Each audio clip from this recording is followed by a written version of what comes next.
this tax. So I think... But it's not worked. Let's be honest. That it has not worked. That this heavy taxation that we see cannot be given the sole responsibility for Kenya having come from point A to point B. There are certain things that have been done. Salaries have been paid, but in terms of development index and the notches that Kenya has attained, can we say that the funding that has come from taxes is responsible for that development? And many would argue that if you're going to be, you have to make. Yes.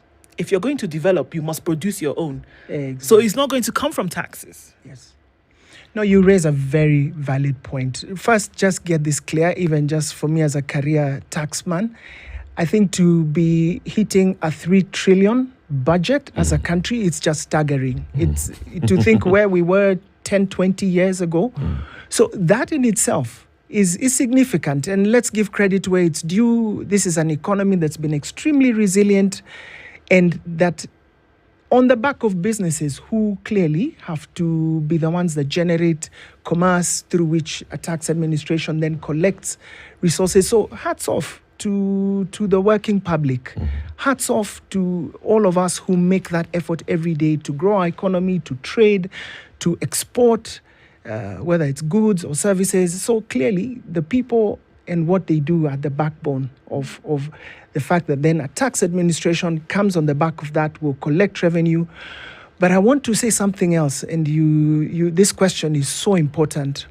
There is a completely different side of this that we need to be conscious of. And this is when we talk about domestic resource mobilization, we need to be aware as a country that there are several other sources of money that are coming in. And one really, really exciting source now is private equity. Global private equity is a huge, huge market. If you see now your huge malls, if you see your art cafes, your Javas, this big local multinational enterprises, hospitals, large hospitals that are now coming up through funding that is not from the state coffers, but from private equity that is looking in to build for opportunities to grow their investments, and that money is actually coming in, and it is causing our economy to also thrive. We know our diaspora is a huge source of the money that is also coming in. So it's a complex discussion, I think, Duoko. To say that tax is the only source, I think would be cutting it short. But we really still must focus on, now that this discussion is on, this debate is on, as a public, let us also have this discussion to say, hey, wait, can we look at some of the areas where tax has been leaking? Okay. Have we been adopting or our incentives, our waiver regime appropriately, and where should it be directed? Because tax is also a way to motivate behavior, whether positively or negatively. The state says if you build out of Nairobi, if you build in certain municipalities, you pay less tax. If you put your company in the stock exchange, we'll give you less. It is really, for government, this is their tool to move people towards a certain direction. But then the question that Ndu is asking, all this money that the few people are paying heavily for, is it justified?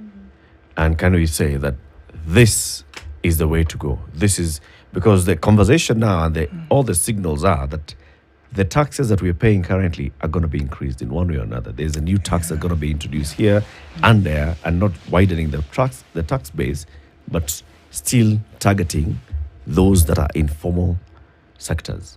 And to add to that, Eric, is that the elephant still in the room is that, yes, figure out where the tax leakage is, where are you losing all of this revenue that could be coming into this, bucket. But if it has all of these holes down, it doesn't matter how much water we keep pouring, everyone is bringing in, for as long as there's also not a clear strategy and focus on how some of these public funds are being looted, who are these people stealing all of this money, then we can collect as much as we want, but we keep losing it, and then where does that leave us as a people? Leading global institutions, we have Kenyans in the IMF, we have Kenyans in the OECD, like I was among the first Africans to be there.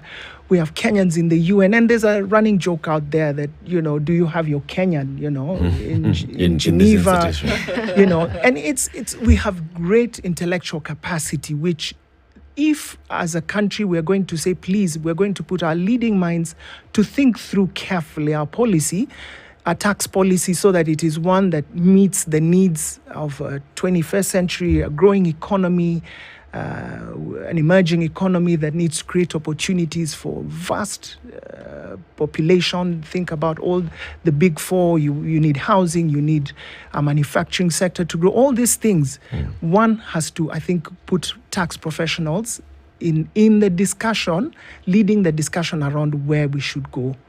Now, on the expenditure side, clearly, huge leakages everywhere. And I was with judges in a recent forum where they were pointing out there's about 400 billion locked in the court system, disputes that are just unresolved.